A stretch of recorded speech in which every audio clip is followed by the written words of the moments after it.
नमस्कार, मैं पुष्पेंद्र चौधरी और इंडिया वॉइस देख रहे हैं आप। खबर दिन भर में आपका स्वागत है। रुक करते हैं खबरों की ओर। अखिलेश यादव महाराष्ट्र दौरे पर हैं। उन्होंने महाराष्ट्र विधानसभा चुनाव को लेकर बड़ा बयान दिया है। हाल ही में हुए हरियाणा चुनाव को लेकर अखिलेश यादव ने कहा कि हमें महाराष्ट्र में महासावधान रहने की जरूरत है। हरियाणा के चुनाव के बाद महाराष्ट्र झारखंड का चुनाव होने जा रहा है। यह देश की राजनीति के लिए महत्वपूर्ण चुनाव होने जा रहे हैं। इंडिया गठबंधन के जितने सहयोगी दल हैं, हम सब मिलकर भारतीय जनता पार्टी को हराएंगे। बाद हर दल की सोच बदल जाती है और हरियाणा जैसा दिल्ली के करीब का बिल्कुल स्टेट, जहां मीडिया, सर्वे, परसेप्शन, जनता का मतदान वो कांग्रेस के पक्ष में था, लेकिन भारतीय जनता पार्टी ने वहां भी सरकार बना ली। इसलिए हमें महासावधान रहना पड़ेगा। महाराष्ट्र में महासावधान, सावधान से ऊपर भी, क्योंकि हमने और आपने देखा कि मत पत्र से नहीं बनी है ये सरकार। कैसे बन गई किसी को नहीं पता। और एक बार तो हमने आपने कैमरे पर देखा किस तरह बैलेट पे ठप्पे लगा करके चुनाव जीता गया था। इसलिए हम लोगों को यहां पर महासावधान रह करके चुनाव लड़ना पड़ेगा। जो पहले आएगा वो आगे जाएगा। हमने बहुत सारी कविताएं और कहानी पढ़ी होंगी कि आप जो पहले चल देगा आगे, धीरे धीरे धीरे वो आगे बढ़ेगा। हमें उम्मीद है कि समाजवादी पार्टी जहां पर जीतेगी वो सीटें समाजवादी पार्टी के पक्ष में गठबंधन देगा, क्योंकि सवाल संख्या का नहीं है, सवाल जीत का भी है। हमारे पार्टी के अध्यक्ष विधायक अबू आसिम आजमी साहब वो लगातार मेहनत कर रहे हैं, लगातार प्रयास कर रहे हैं और इनकी कोशिश रहेगी समाजवादी पार्टी अच्छी सीटें जीत करके जाए। देश का हरियाणा के चुनाव के बाद महाराष्ट्र और झारखंड का चुनाव होने जा रहा है। हालांकि और देश में उपचुनाव भी हो रहे हैं, लेकिन झारखंड और महाराष्ट्र देश की राजनीति के लिए महत्वपूर्ण चुनाव होने जा रहे हैं। और अभी अभी हम लोगों ने ये देखा है कि हरियाणा का हारा हुआ चुनाव भारतीय जनता पार्टी ने चुनाव जीत लिया। इसलिए महाराष्ट्र और झारखंड, इसमें जितने भी दल हैं, खासकर इंडिया गठबंधन के जितने सहयोगी दल हैं, हम सब मिलकर के भारतीय जनता पार्टी को हराएंगे, मुकाबला करेंगे। सर, जो ये गठबंधन है, महाराष्ट्र का गठबंधन जनता का चुनाव नहीं है। ये छीना हुआ, हत्याया हुआ सरकार है। आज जो सरकार चल रही है महाराष्ट्र में, वो जनता की चुनी हुई सरकार नहीं है। ये हत्याई हुई सरकार बनाई है, खोखे से डरा करके, खोखों से भी। यहाँ की भाषा में मैं समझता हूं आप बेहतर समझते होंगे। और महाराष्ट्र में महाभ्रष्टाचार चल रहा है सरकार में। इसको बदलने के लिए जनता तैयार है। इंडिया गठबंधन के और जितने सहयोगी दल हैं, हम मिलकर के चुनाव लड़ेंगे। इससे पहले हमें और आपको बहुत से वरिष्ठ जो पुलिस अधिकारी हैं, वो चर्चा में ये कह रहे हैं कि बहुत सारी उत्तर प्रदेश की फेक इनकाउंटर वाली पुलिस जेल जाएगी। हाल ही में आपने सुना होगा भारतीय जनता पार्टी के सरकार बनने के बाद जो पहले डीजीपी थे, उन्होंने कहा कि जब ये जांच होती है, ये जो इनकाउंटर्स कर रहे हैं लोग, इनके साथ कोई खड़ा नहीं दिखाई देता, इनके खिलाफ कार्रवाई होती है और कई जेल में जाते हैं। और उन्होंने संख्या भी बताई कि इतने पुलिस के लोग जेल जा चुके हैं। आप इनकाउंटर नहीं कर रहे हैं, इनकाउंटर नहीं हो रहा है, ये हत्या हो रही है और ये पूरी जनता देख रही है। ये कोई मैं नहीं देख रहा हूं या आप नहीं देख रहे हैं, चर्चा करें ना करें, जनता देख रही है। बीजेपी का जो मॉडल है वो बहुत सिंपल मॉडल है। वो पहले अन्याय करते हैं, अन्याय का अगर आप विरोध करते हैं तो पुलिस से आपको फंसाते हैं, झूठे मुकदमे लगाते हैं या आप पे कार्रवाई करते हैं।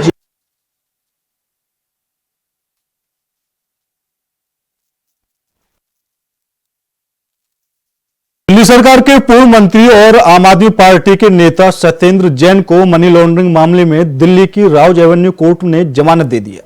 सत्येंद्र जैन को 30 मई 2022 को ईडी ने गिरफ्तार किया था। हालांकि 26 मई 2023 में सुप्रीम कोर्ट ने सत्येंद्र जैन को मेडिकल ग्राउंड पर अंतरिम जमानत दी थी। अब जमानत के बाद सत्येंद्र जैन की रिहाई की रास्ता साफ हो गया है। सुनिए किसने क्या कहा।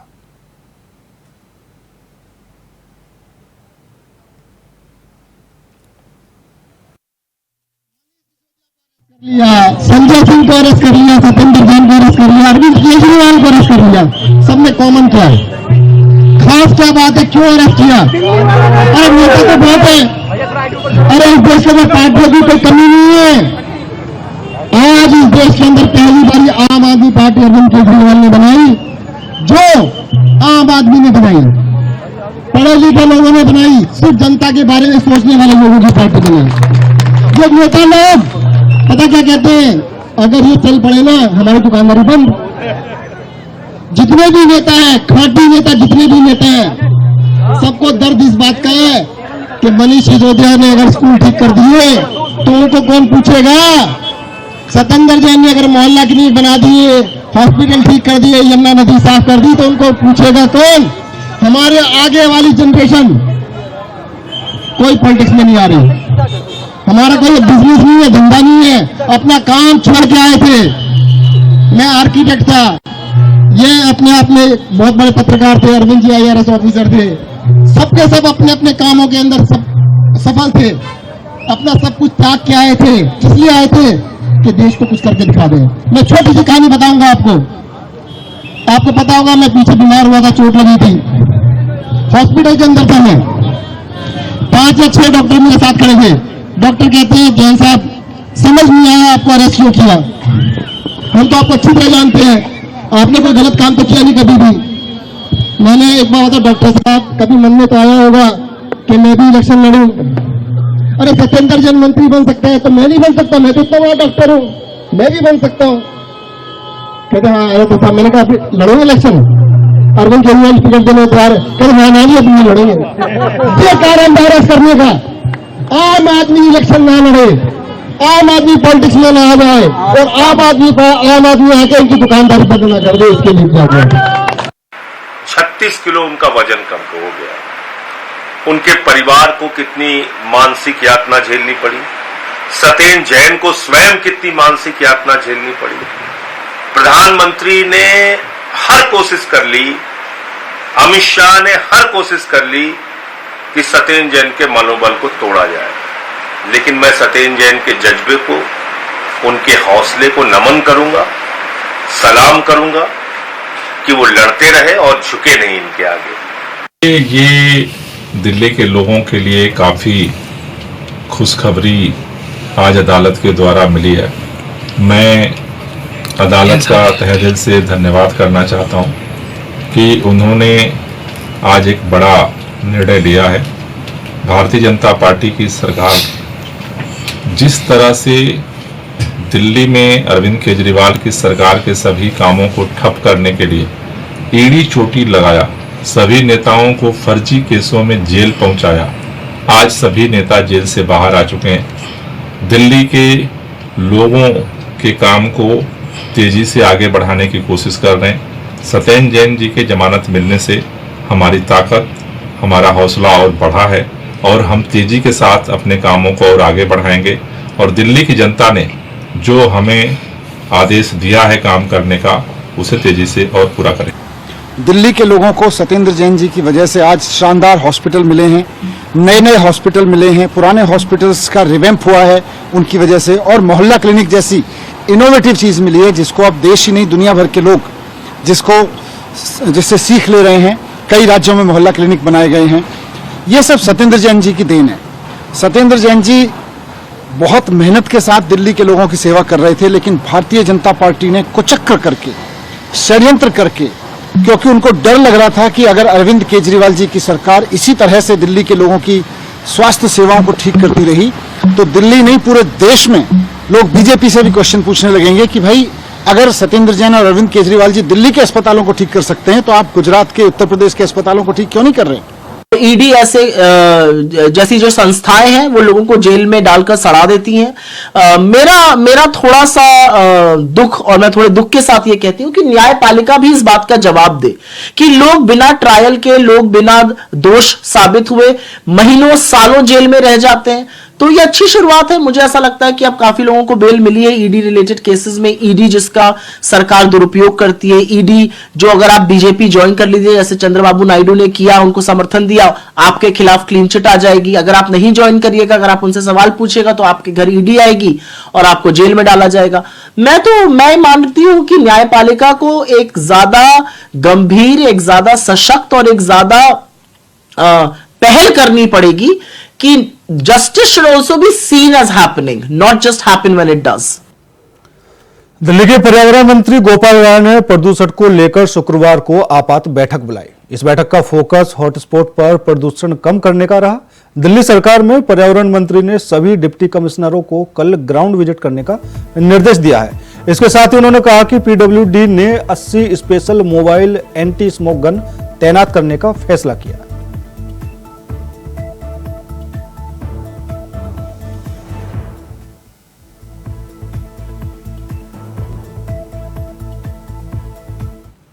दिल्ली के अंदर प्रदूषण का स्तर जो पुअर कैटेगरी में पहुंच चुका है, लेकिन जो दिल्ली में 13 हॉट स्पॉट्स हैं वहां पे प्रदूषण का स्तर उससे भी ज्यादा बार बार बढ़ रहा है। इसको देखते हुए 13 हॉट स्पॉट्स के लिए स्पेशल अभियान चलाने के लिए आज अलग अलग हॉट स्पॉट्स की 13 कोऑर्डिनेशन कमेटी बनाई गई है। वहां क्या सोर्सेज है उसको आइडेंटिफाई किया गया है और इसके लिए जितने एमसीडी के हमारे डीसीज हैं उनको उसका इंचार्ज बनाया गया है। डीपीसीसी की तरफ से एक इंजीनियर सभी कमेटी में मेंबर बनाए गए हैं। साथ ही साथ कल सभी डीसीज के नेतृत्व में जो अलग अलग डिपार्टमेंट की कोऑर्डिनेशन कमेटी है वो ग्राउंड विजिट करेगी, वहां पे कार्रवाई को आगे बढ़ाएगी। पीडब्ल्यूडी की तरफ से हर हॉट स्पॉट के लिए special mobile anti smog gun को डिप्लॉय किया जाएगा, जिससे वहां के डस्ट पोल्यूशन को जो है वो कंट्रोल किया जा सके और जो प्रदूषण का प्रभाव है उसको और जो है कम किया जा सके। तो औचक निरीक्षण चल रहा है और आगे भी जहां जहां नियमों का उल्लंघन होगा वहां औचक निरीक्षण जारी रहेगा। इसलिए सभी अधिकारियों से, सभी लोगों से ये निवेदन है कि सक्रियता के साथ अब नियमों का पालन करें। अभी चूंकि एयर क्वालिटी पुअर कैटेगरी में है तो ग्रैब के लागू होने के ऑलरेडी सीएक्यूएम ने दिशा निर्देश जारी कर दिए हैं। उसी रूल के अनुसार दिल्ली के अंदर भी हम ग्रैब के नियम को लागू करें। दिल्ली में कितने स्मोक टावर हैं? ये बंद है उन्होंने कहा। नहीं, कितने स्मोक टावर हैं दिल्ली में? कहाँ कहाँ? आनंद विहार। और आनंद विहार किसने बनाया है? सर आपकी प्रतिक्रिया नहीं, आप बताओ ना किसने बनाया है? तो केंद्र सरकार का सवाल है, हम सीपी वाला संभाल लेंगे। केंद्र सरकार ने बनाया आनंद विहार में, वो भाग भाग जा रहे हैं चलाने के लिए कनाट प्लेस में। दिल्ली में हम अपना काम कर रहे हैं। भारतीय जनता पार्टी के नेताओं से नौटंकी बंद करें। 4 सरकारें हैं दिल्ली के चारों तरफ। एक तरफ उत्तर प्रदेश में बीजेपी बैठी है, मंत्री सो रहा है। हरियाणा में सरकार बीजेपी की, मंत्री सो रहा है। राजस्थान में सरकार है, मंत्री सो रहा है। केंद्र में सरकार भाजपा की, मंत्री सो रहा है और भाजपा वाले नौटंकी घूम रहे। बोलो आनंद विहार एक बार जाए थोड़ा। हमने आरोप नहीं लगाया, हम काम करते हैं, आरोप नहीं लगाते और दूसरों से हम कहते हैं काम करो। आम आदमी पार्टी सरकार का एक ही मिशन है, खुद काम करो, दूसरों से भी कराओ। हम किसी पे आरोप नहीं लगाते। फिलहाल रुकते हैं छोटे से ब्रेक के लिए। ब्रेक के बाद खबरों का सिलसिला लगातार जारी है। ब्रेक के बाद एक बार फिर आप सभी का स्वागत है। रुक करते हैं खबरों की ओर। इम्तिहान तो होगा ही, यह महज उपचुनाव नहीं है बल्कि इससे 2027 में होने वाले विधानसभा चुनाव से पहले सेमीफाइनल के तौर पर भी देखा जा रहा है। उत्तर प्रदेश की 9 विधानसभा सीटों पर उपचुनाव का ऐलान हो गया है, जिसने सियासत का तापमान बढ़ा दिया है। बीजेपी और सपा से लेकर बसपा तक ने पूरे दमखम के साथ उतरने की तैयारी कर ली है। देखिए खास रिपोर्ट। पर्चा वापस लेने गए, हमने मुकदमा किया और आपने इस्तीफा दे दिया, तो इतने बड़े 1 दर्जन वकील भेजने का क्या मतलब है? इससे दिखता है कहीं ना कहीं समाजवादी पार्टी चुनाव को लेट कराना चाहती है और वो काफी डर गई है। तो सुना आपने, ये हैं पूर्व विधायक बीजेपी गोरखनाथ बाबा। वही विधायक हैं जिन्होंने मिल्कीपुर सीट को लेकर याचिका दाखिल की थी। अवधेश प्रसाद के खिलाफ और वो अब आरोप लगा रहे हैं कि मिल्कीपुर में चुनाव रुकवाने के लिए सपा ने कोर्ट के भीतर गेम खेल दिया। जी, उत्तर प्रदेश की सियासत में मिल्कीपुर का शोर थम नहीं रहा। उत्तर प्रदेश की सियासत में मिल्कीपुर का शोर। भाजपा चाहती है मिल्कीपुर में अयोध्या हार का हिसाब बराबर कर ले।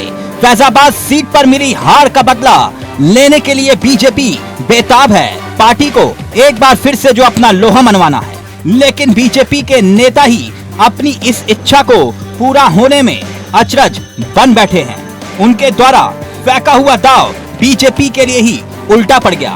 2022 में हार के बाद बीजेपी के चेहरे ने अवधेश प्रसाद के खिलाफ याचिका डाल दी, लेकिन उसे एक झटके में वापस वो नहीं ले पा रहे हैं। वो कहते हैं ना कि दाग लगना तो आसान है, लेकिन मिटना मुश्किल होता है।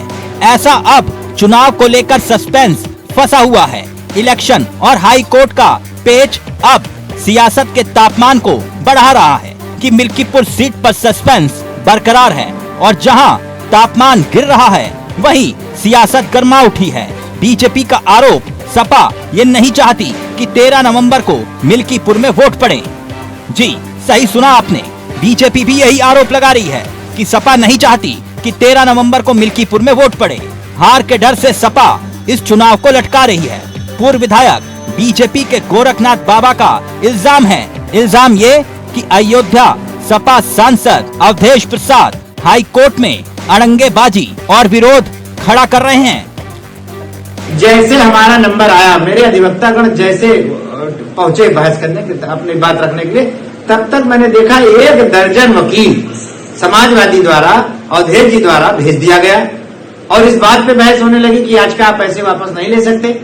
अभी जो 2 दिन पहले छाती पीट रहे थे समाजवादी के लोग, कह रहे थे कि भाजपा डर गई है, डर की वजह से चुनाव टाल रही है। अरे भाई, ये पूरे देश का ये पहला मामला इस तरीके से था, किसी को बहुत नॉलेज थी नहीं।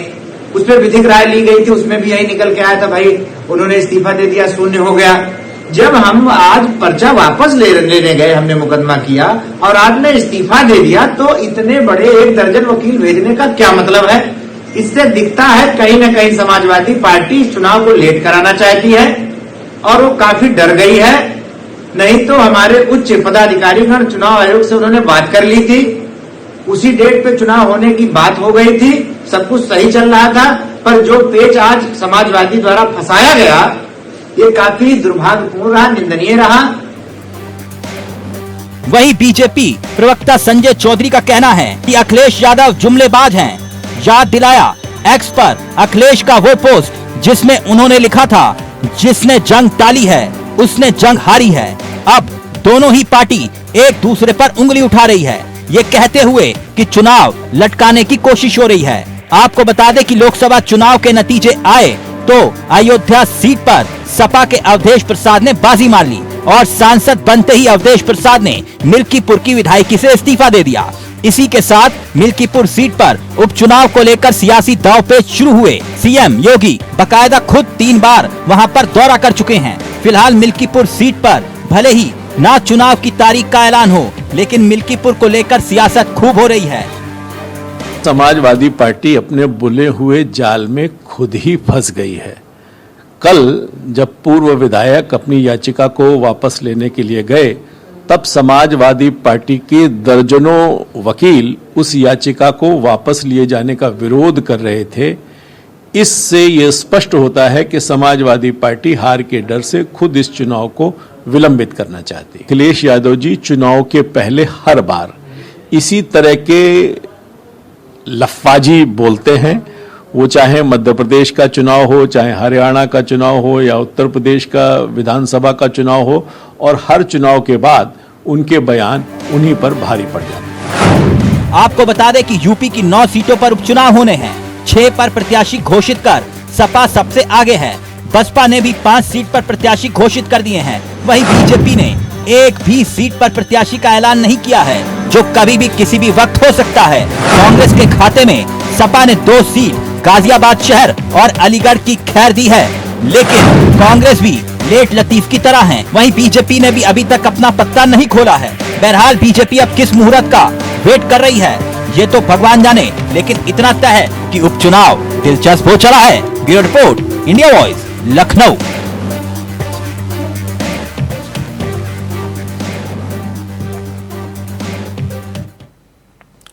उत्तराखंड के गढ़वाल लोकसभा क्षेत्र में 3 स्थानों में मिनी स्टेडियम बनाए जाने को केंद्रीय युवा मामले और खेल मंत्री तथा श्रम एवं रोजगार मंत्री मनसुख मंडाविया ने सहमति दी है। साथ ही गढ़वाल लोकसभा के कॉलेजों में केंद्र सरकार की सहायता से जिम्नेजियम भी खोले जाएंगे। गढ़वाल लोकसभा सांसद अनिल बलूनी ने कहा कि गढ़वाल लोकसभा क्षेत्र में 3 स्थानों में मिनी स्टेडियम बनाए जाने को केंद्रीय युवा मामले एवं खेल मंत्री तथा श्रम एवं रोजगार मंत्री श्री मनसुख मंडाविया ने सहमति दी है। साथ ही गढ़वाल लोकसभा के कॉलेजों में केंद्र सरकार की सहायता से जिम्नेजियम भी खोले जाएंगे।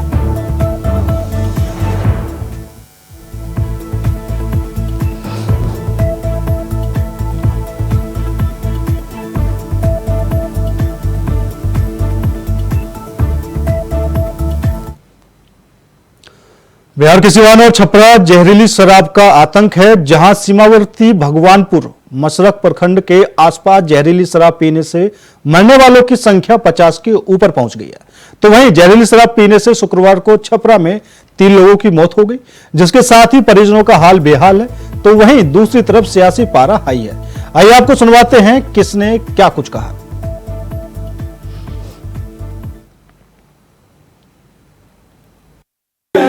देखिए, ये पीड़ादायक है।